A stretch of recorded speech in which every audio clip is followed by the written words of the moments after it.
Hello. Hello. How are you? Yeah, not bad, not bad. It's Monday. Considering it's Monday, I think it's good. Yeah, that's good. So, we are waiting a little bit, okay? Yeah, sure. For other people. Can you tell me a little bit more about yourself? What would you like to learn? What kind of struggles do you have in terms of public speaking? Yeah, well, so I'm working at university, so I'm a researcher. So part of my job is also going to conferences, delivering talks. Next week, I'm going also, we are organizing some spring school, so for PhD students, and I also have some part that I need to teach. And yeah, I also teach regular courses. So all these kind of things, I see it as never ending. There is no really solution and say, okay, this is now perfect, no need to improve. So it's always, yeah, trying to be more interesting, hold attention, all this. My personal, I think, problem is exactly that at some point, especially if I repeat something like many times, I feel that even I lose energy when I'm actually talking about. So somehow, yeah, then it's probably like my voice becomes a bit boring, and then yeah, I lose the audience. So that's kind of like. So I generally like these kind of courses. I have also attended a few previously, and yeah, to learn some tricks also to see what other people think, how they approach to these things, and so on. Mm-hmm. Good. So you basically always have to perform, right? Yeah. Yeah, and you would like to improve your presentation skills and your voice, as I heard now. Yeah, that's well, one part of it, but yeah. Okay, thank you. Hello, Gabriel. Hi, Would you sorry like for to being late. introduce yourself? I will introduce myself a little bit later. Okay. Hi, I am Gabriel. I live here in Munich. I work in IT, and I'm really interested to improve my language speaking abilities. That's short of me. I'm 33 years old, and I come from Hungary. So I was born in Hungary. Mm-hmm. But what kind of struggles with speaking do you have? Sometimes I'm not so confident to talk. If it's only like 2 or 3 people, it's fine. Like now I feel relaxed. But let's say it's 10 or plus, then it's a bit more difficult. So I get a heart rate and my voice is cracking and it's not the same. So this is something that I want to improve. And maybe also how my body language is, maybe, but I don't know. Perhaps I can improve my body language as well. Mm-hmm. Well, we won't talk a lot about body language today because the main subject is the charisma development and inner state of mind. Okay, but have you ever analyzed at what moment do you lose your voice or, get nervous? Stressful situations, a lot of people paying attention to me only. And for example, when I have to say something which is complicated, detailed, or technical, it's fine. But to make like the atmosphere, to make it, to crack a joke or something, this is something that I don't master yet. So this is in short. Understood. Okay. I think we will talk about this. So you will find the solution for this question. Should we wait? Oh, look, Alexandra. So then Alexandra is the next. So let's see who else. Actually, 30 more plus people said that they will come. Let's see.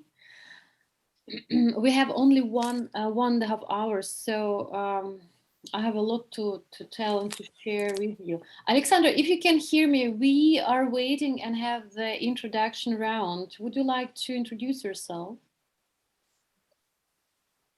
Yes, hello. My name is Alexandra, and I'm not sure if we need to turn on cameras, but yeah. As you want, but it's always nice to see. Mhm. What are you I doing? found this, I am a technical writer for a software company and recently living in Munich. I found this group from a Facebook link. So yeah, nice to meet you all. Yeah. What kind of troubles do you have with your public speaking? What would you like to improve in your public speaking? I've never been very good at public speaking and I'm very shy, just also personal relationships and in general in life. So I want to learn how to be less nervous when speaking and online, giving presentations or in person to person. So Mhm. yeah. Okay, I see. So tell me, should we start? People will, be late a little bit, but the time goes. My German part says that I want to be on time. I like to be on time. So, okay. The topic of the webinar is how to become a charismatic speaker. I divided this webinar in 3 blocks. In the first block, we will talk about charisma and what makes you charismatic. In the second, we will talk about body language and the voice of a charismatic person. And the third block is how to improve communication, people to listen to you. I have a lot of information in the first 2 blocks, so I hope that we will come to the third one. Let's see. I don't want to rush, and but still, I don't know. Let's see. Some words about myself. My name is Ekaterina Kardakova. I'm an opera singer, vocal and presentation coach, and I'm on stage as long as I remember myself, more than 27 years already, as a singer and as a pianist. And I was very happy to be on stage with Rheinsberger Festspiele, Ticino Musica Festival. I sang with La Scala. I'm basically working all over Europe and Scandinavia. And I studied in Russia, Germany, Italy, Switzerland, and had really lots of luck to work and to study with the greatest performers, such as Mirella Freni, Krista Ludwig, Grace Bumbry, Barbara Boni, and many, many others. So, and I really like to do trainings, which I do already more than 14 years. I teach people how to use the voice, how to talk in public. I do trainings in acting, in leadership, communication, also charisma development, and now, of course, online presentations too, because since pandemic, COVID-19 came, this is the biggest topic, how to perform online. And I'm very proud also of being a lecturer in Mannheim Business School, because it's one of the best business schools in Germany, and Skolkovo Business School in Technopark in Moscow, because they are the best in Russia. And I also work at BASF, SAP, TE Connectivity, with their academies, and teach young professionals how to perform and present their products and services on the international level. So, and my goal today for this webinar to give you some ideas about how you can feel more confident and how you can develop your charisma. I'm pretty sure that my ideas will be new for you, because almost no one is talking about charisma and what is actually charisma. Can you develop charisma?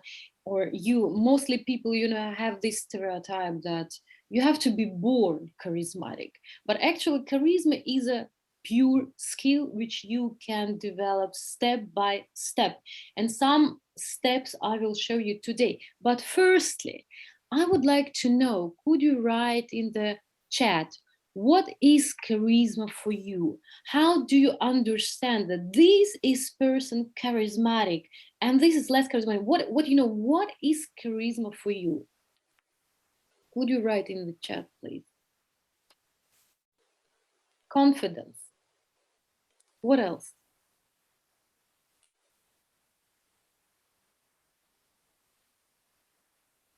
Charisma. What is charisma? How do you see? How do you, get the feeling that this person is charismatic? What makes this person so special? Only confidence. Making people feel comfortable. Yes. What else? Comfortable in what sense?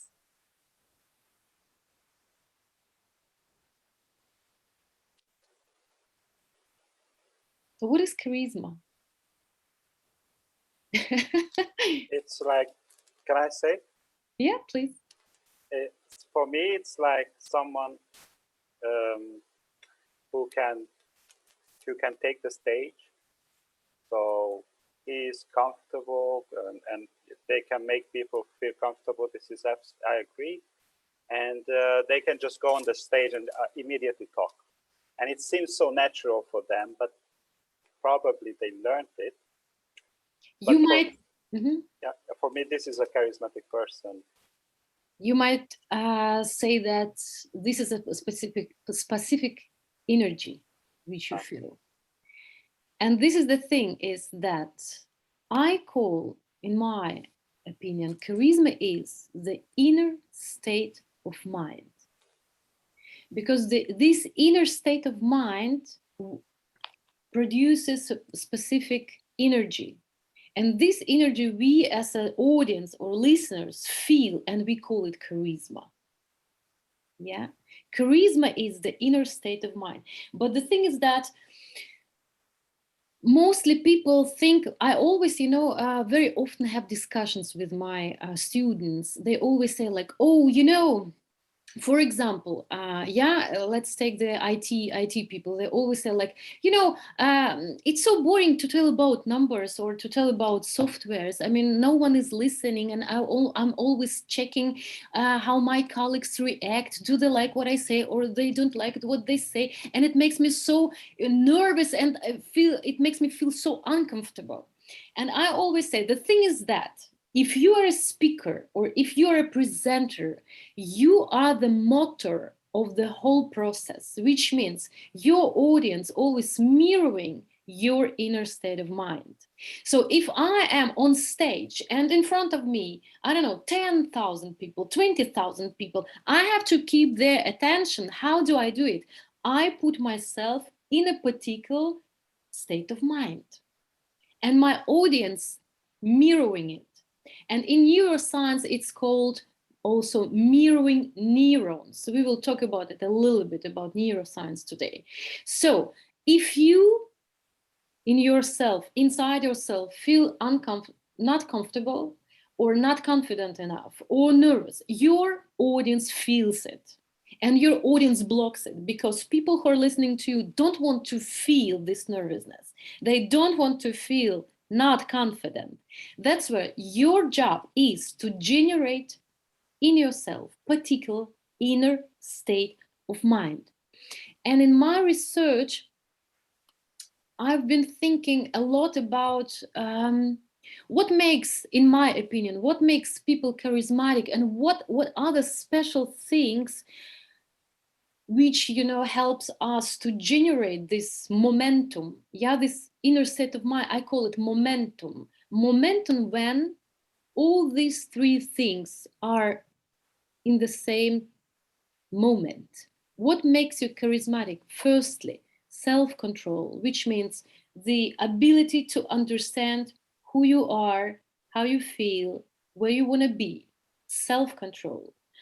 Focus, the ability to concentrate on the present moment. We will talk about it now in particular detail.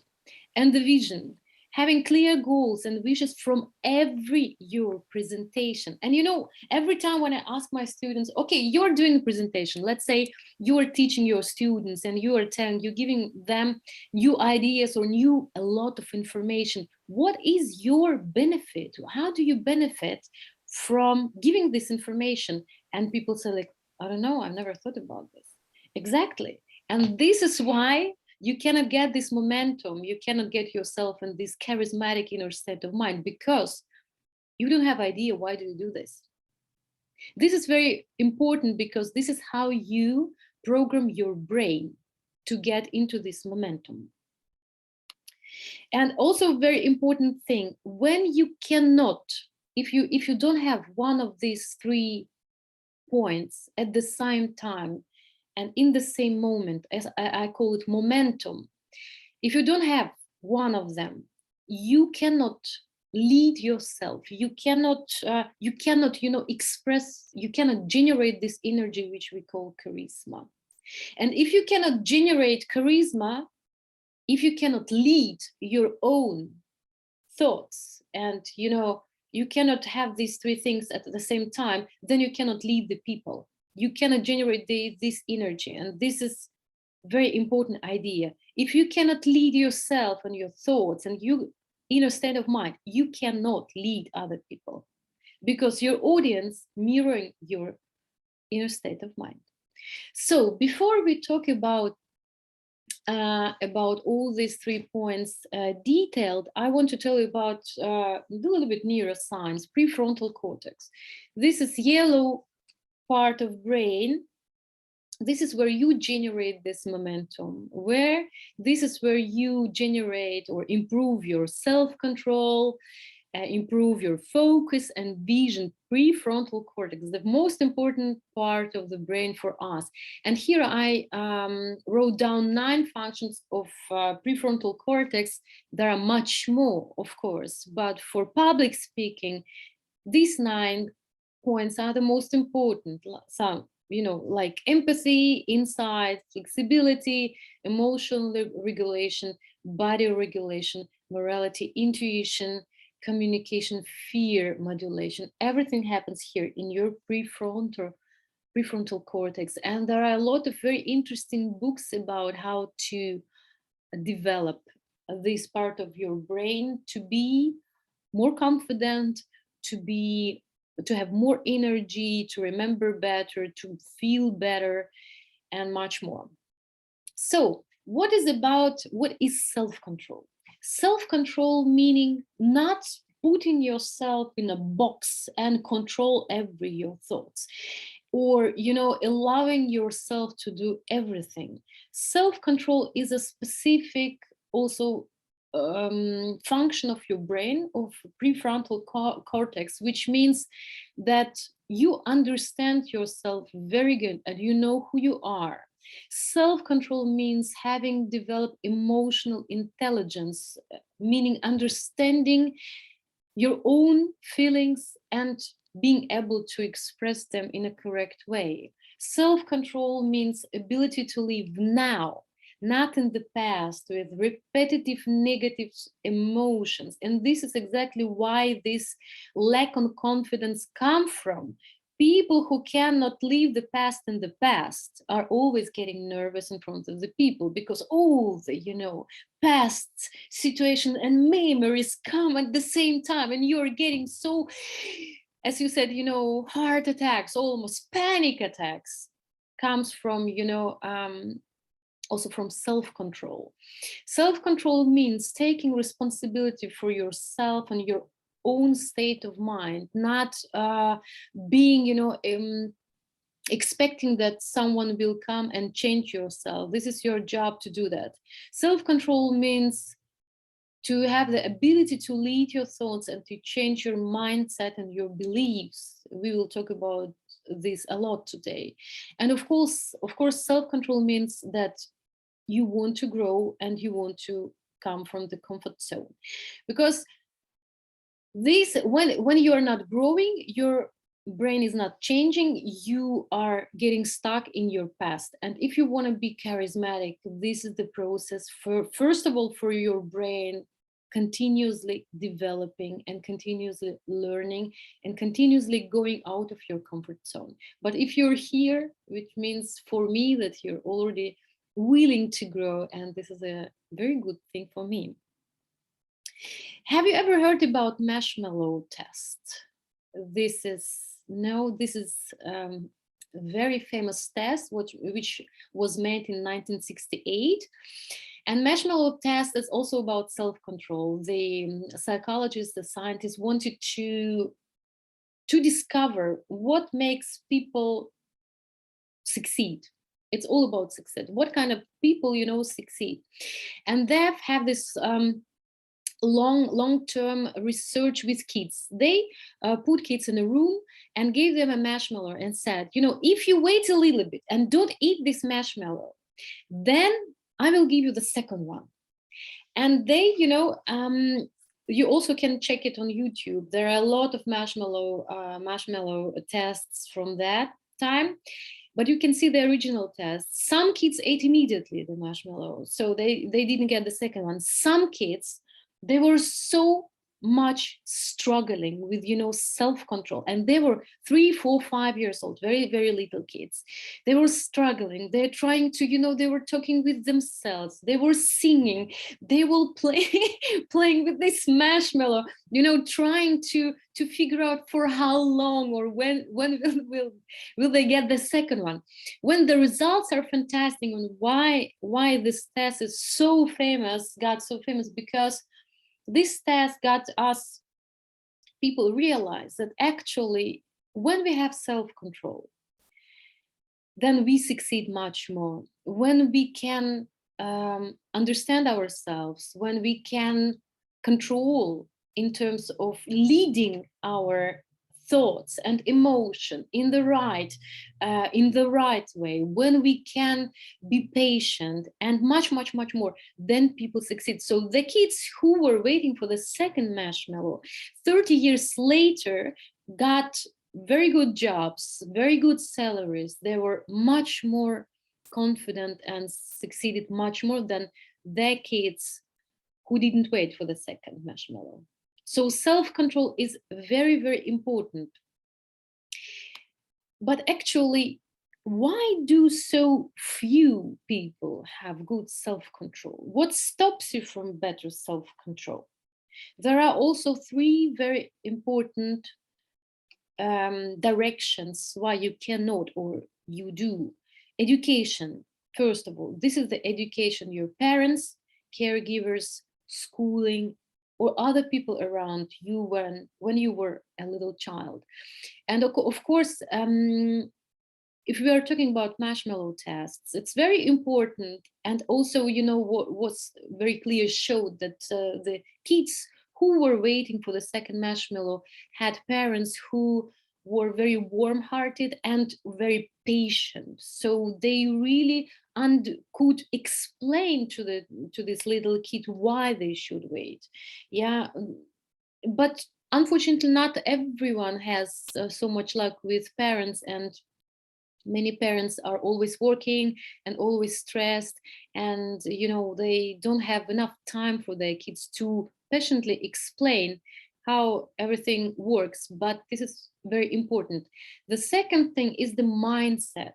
When you grow up, when you get to be an adult, then you can control your mindset, your beliefs, your experiences or hard situation. As I said before, this is very important to create this momentum, which means focusing on being right now, not in your past. And very many adults are living in the past and believing in very strange beliefs. They have very strange beliefs. We will talk about them later. And of course, emotional intelligence, understanding and expressing your emotions. This is also the job of the parents, actually, to understand to the kids what do they feel and how does it feel and what kind of emotion it is. And what I observe, I also work a lot with kids, and I observe that many adults, parents, they don't understand themselves, so they are not able to explain to their kids what kind of emotion can lead where. So I would like to talk with you about beliefs, because beliefs, this is the main point of what is stopping you from creating this momentum. And I would say, from my practice and from my experience working with students, I have these 3 common limiting beliefs I hear very often, that I always panic when I talk in public, or I'm getting nervous. My speech is not interesting, or it's not interesting. People are not interested in what I'm saying, or my ideas are not worthy enough to be presented. And again, all these beliefs, I want to repeat this idea, comes from your past. The past stops you from creating your presence and your future. I really cannot stop repeating it because mostly people who are coming to my trainings or individual trainings, we spend a lot of time to create this momentum, to leave all these beliefs away. And the main thing is that what you believe in, you get. If you believe that you are getting nervous, this is only, in your head, in your own universe. If you believe that your idea is not worth, then they won't work. If you believe that you're not confident, then you are not confident. People mirroring you and your inner state of mind. If you think that you're not good enough, people will think that you're not good enough. That simple it is. So your job is to rewrite your beliefs. And how to do that? For example, I always panic or getting nervous when I talk in public. You can rewrite. I'm nervous now. Yes, I admit it. But I'm professional lecturer, I'm professional trainer, whoever, and I give my best. Then my speech is not interesting enough to excite the audience. Rewrite. I can talk charismatically and catch the audience attention and believe in this new phrase. My ideas is not worthy enough to be presented. I have a unique experience which I share with the others. And this is very important to think that, because many people think like, oh, I don't have any kind of beliefs. I'm just getting nervous. What does it have to do with the beliefs? This is the things that you are getting nervous because you have this belief that you're nervous. Am I clear? And the thing is that I want to share. I want to tell you a story. When I was working in the theater in Magdeburg, here next to Berlin, there's a little city. I had a colleague. We shared the what's it called? The room. Yeah, the preparation room. I forgot this word in English. Anyway, and she was sitting before the performance. She was sitting and looking at herself and talking to herself in the mirror, always saying like, I'm the best opera singer. I'm the most talented. And I was listening to this. And once I asked you, what are you doing? I mean, that sounds, if she would be alone, then no problem. But I'm sitting next to her and she's always, talking to herself, I'm the best. I'm perfect. What are you doing? And she said, I'm preparing myself mentally to the best performance. And this I learned from her, because many people, when they go to before, or when you go to perform, I'm pretty sure if I ask yourself, or if I ask you, how do you prepare? You would say, well, I write some thesis, I do my presentation. That's all. Yeah, okay. That I can understand, but how do you prepare yourself mentally? What do people say? I don't prepare myself mentally. And this is the most important thing. It's very, very important to, before you go and present, to create this momentum. And it happens in your brain. And especially if you have to present in a very special situation for you, like for chiefs, or some international people, where or very, very big audience. So my question to you is, would you share your beliefs? Do you have any limiting beliefs about your performance?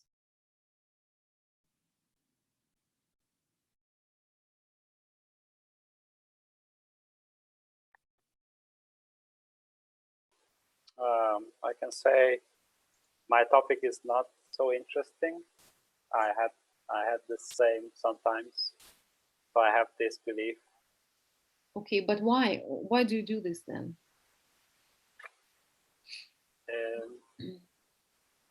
No, I do it because it's my job. And my job has many aspects. And one aspect is to sometimes present. And the presentation, what I'm presenting is not so interesting. So that's why I had this but I know it's wrong. So But let's try to rewrite it. mhm. Sorry, because if you think that your topic is not interesting, so the people, your audience, also think that it's not interesting. How can you rewrite it? How can you believe that this what you are talking about is interesting? You, first of all, forget about the audience. You, what can you find any triggers, any points to believe that it might be very interesting, and to motivate yourself, first of all? Yeah, I could do that. Let's say this is an interesting topic, and this would help a lot of people or other people, so it's good. But how? What are the benefits for Just- you, first of all? Just me giving the information is the benefit. Yeah. But what is your benefit? My benefit? Yes. From your job, from this topic, can you benefit from it? Yeah, I can become more professional in my job. And what kind of benefit exactly is it? That I know how our system works, for example, because I work with my system, but because I'm presenting it, I have to understand it a layer more, so that I understand much more the system that I have to present. So you grow professionally. This is your benefit. Mhm. And Alexandra, maybe you can. Do you have? Thank you. Yeah, thank you. As far as limiting beliefs, I think I always believed that I will be very nervous, and like you said, it's from past experience, or when after the presentation, for example, someone says you sounded nervous or you look shy. So I'm like, oh yeah. And I always sometimes, yeah, that stops me from, and it's like a self-fulfilling prophecy, and it does make me nervous. And how can you rewrite your belief? I can tell myself that I am confident and I will not be nervous. I guess I can say that I'm relaxed and I enjoy speaking, something like that. Okay. And Vedran, and you? I'm not sure if I have some really limiting belief, but I already have my own rewrite belief. And I always see actually when I have this presentation, I always think, okay, this is my opportunity. So I usually have this opportunity, I don't know, whatever, once a week, once a month, once a year. So I can actually accomplish something and people can remember me or something. So I try to see it like this way, like positive. Yeah, this is my opportunity. So I can be also home, sleep, fine. Maybe I will enjoy this moment a bit more, but then, yeah, I will not do anything actually. So I always think like, okay, this is my opportunity to make some change. And yeah, that's kind of what I have in my mind. And what are the benefits from these opportunities?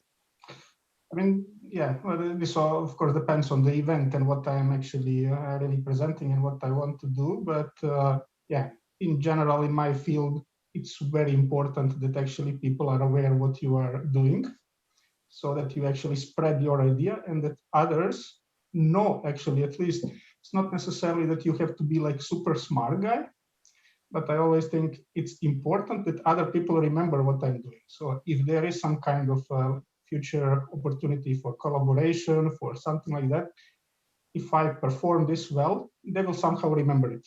And that I notice actually, that's when I feel that actually I have a good performance, that, yeah, sometime after some people actually approach to me, yeah, I remember you from this and this, and yeah, you were talking about that.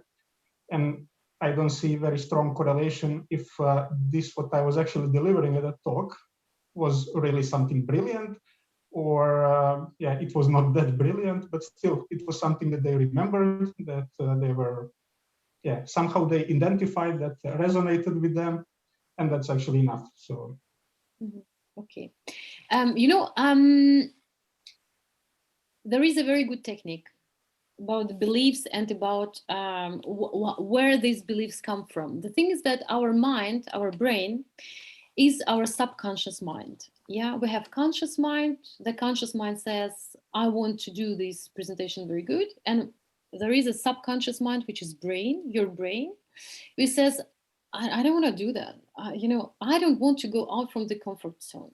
The thing is that there are so many beautiful and wonderful researches about the brain, and the brain is a very, very strong and powerful thing in our body, and the brain makes decisions 30 seconds before your conscious mind gets it.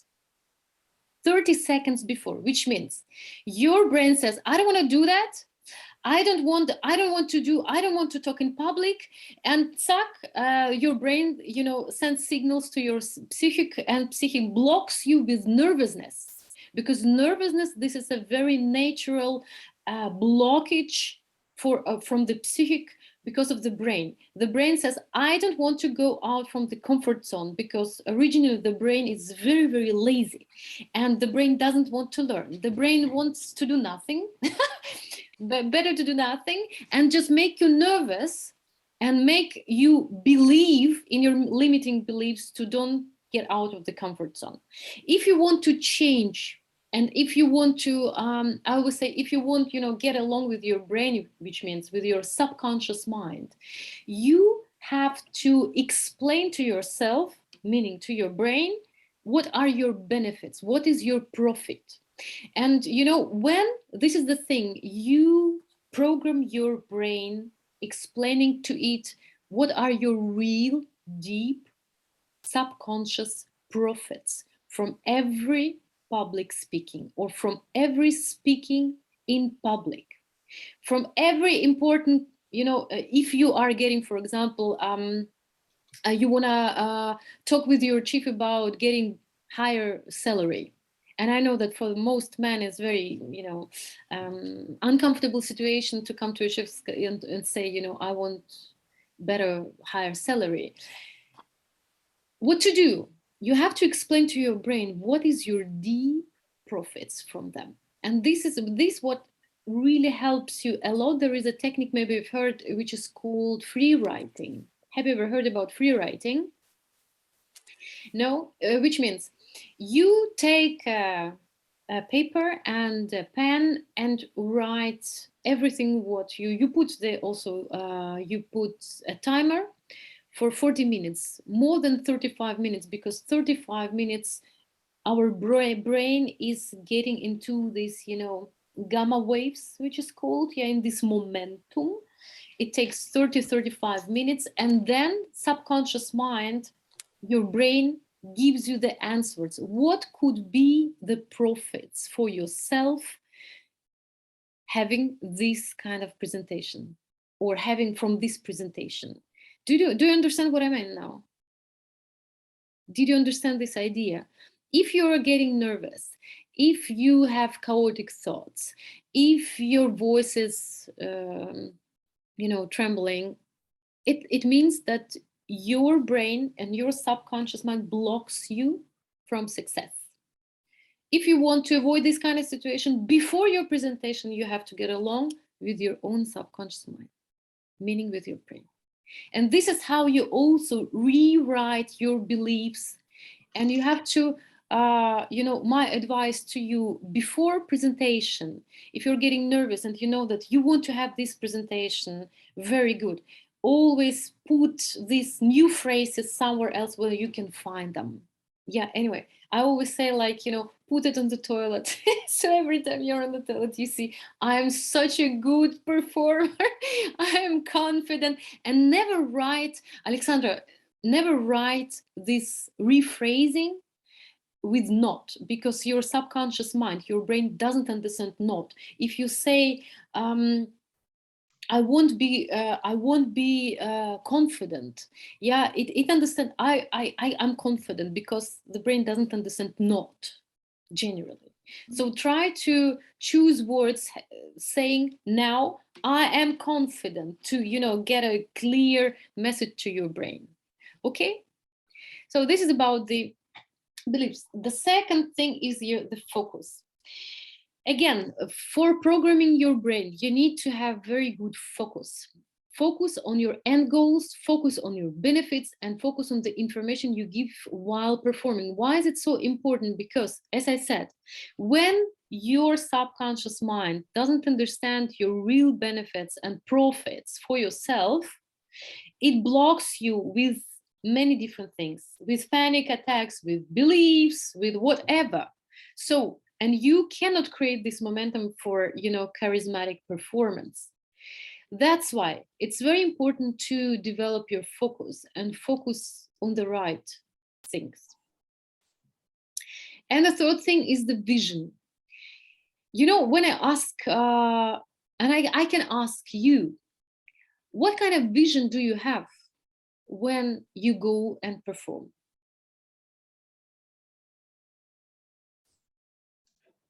I don't know. I feel actually that I answered that last time. This is exactly what I said. I want to influence these people. I want, to convince them in what I think that it's right. And honestly, I also have this joy when at the end of the presentation, when I see that they bought my idea. Somehow I feel somehow I control this group, and that's actually somehow makes me happy at the end. Yeah, but what do you do from you? Look, I asked you a question. What do I want? What do you want? Where you want to be? What makes you happy? With whom? So it's all about you. Now what you're saying, it's about other people. But how about you? Because I want to convince them.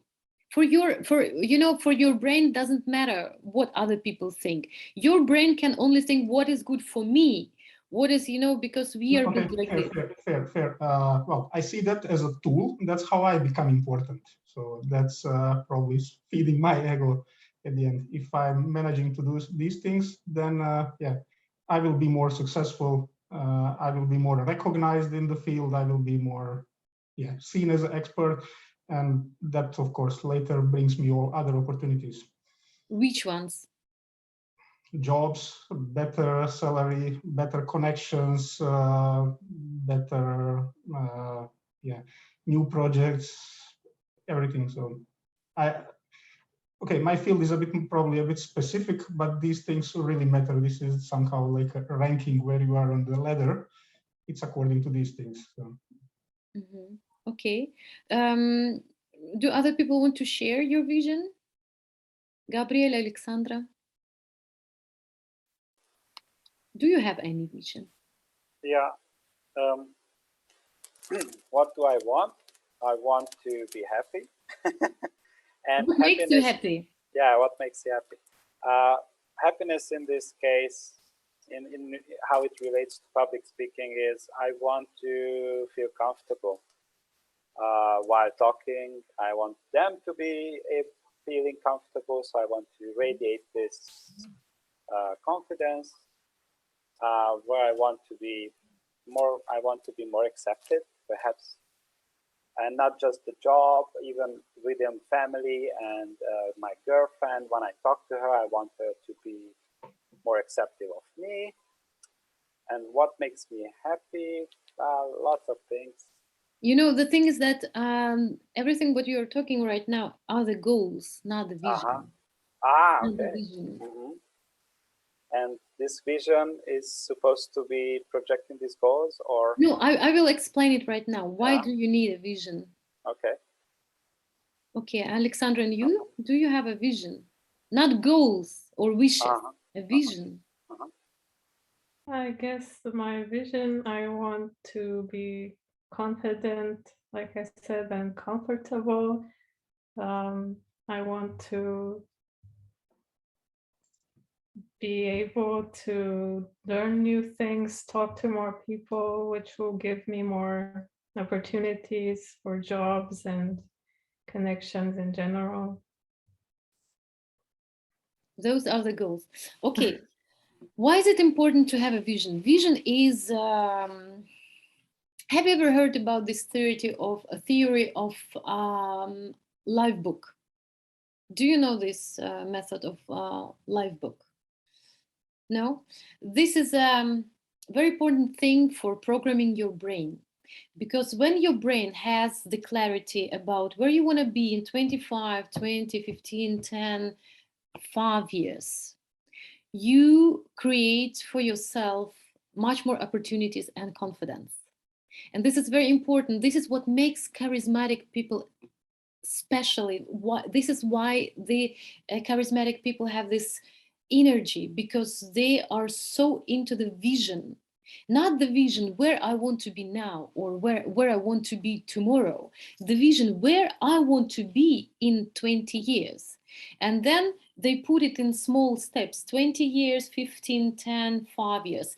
And when you look at this life of book, yeah, it's called life of book. Basically, the idea is to write down where you see yourself in 20 years. What do you have? Where you are? What kind of job you have? What kind of family? With who